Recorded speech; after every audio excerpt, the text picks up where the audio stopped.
Un Blanes amb 8 cares noves respecte a l'inici de Lliga va superar ahir el Llagostera de la mateixa manera que havia perdut tantes i tantes vegades aquesta temporada, amb un gol al temps de descompte.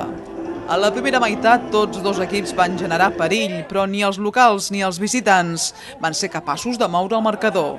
L'ocasió més clara d'aquest primer temps va ser aquest xut d'Eloi que Coca envia a córner.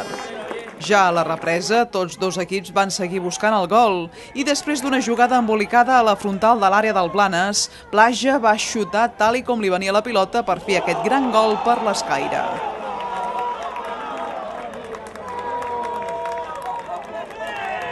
Amb el 0-1 al marcador, el Llagostera no va saber matar el partit i a la sortida d'un córner, Bio, que havia entrat per Finidi, va posar la igualada de cap.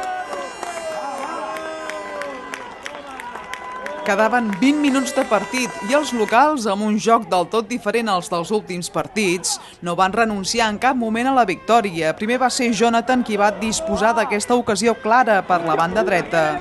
I després Morillo llançava aquesta falta, que no remata ningú, però que està a punt de sorprendre el porter Ureña.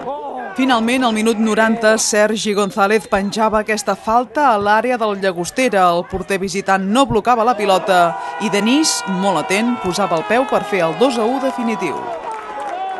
Hemos fichado jugadores que pueden tener cierto trato de balón que antes no teníamos y hemos intentado potenciarlo, ¿no? No hemos tenido demasiada claridad en los últimos metros del campo rival. Pero bueno, al final hemos tenido la puntería y el acierto de marcar el segundo gol y bueno, una victoria que sea como sea, pues sabe a gloria. Últimament ens estem començant a acostumar ja, no? Tenim la sort que teníem a la primera volta, en aquesta segona se'ns ha girat i bueno, fa que aquests últims minuts per nosaltres siguin molt delicats, no? Avui una vegada més, doncs, amb un partit que teníem al principi doncs, que l'hem encarrilat bé, se'ns ha anat complicant fins al final, doncs, en l'últim minut, igual que la setmana passada, doncs, ens han fet el gol. No? El futbol és així i no hi ha res a dir. De fet, prefereixo que ens passi amb el Blanes amb un altre equip. No? Al fi i al cap és un equip de Girona. Després d'aquesta victòria sobre el Llagostera, el Blanes supera el Cassà a la classificació, tot i que encara segueix en posicions de descens. La setmana que ve, els homes de Paco Carballo buscaran 3 punts més al camp del Cornellà.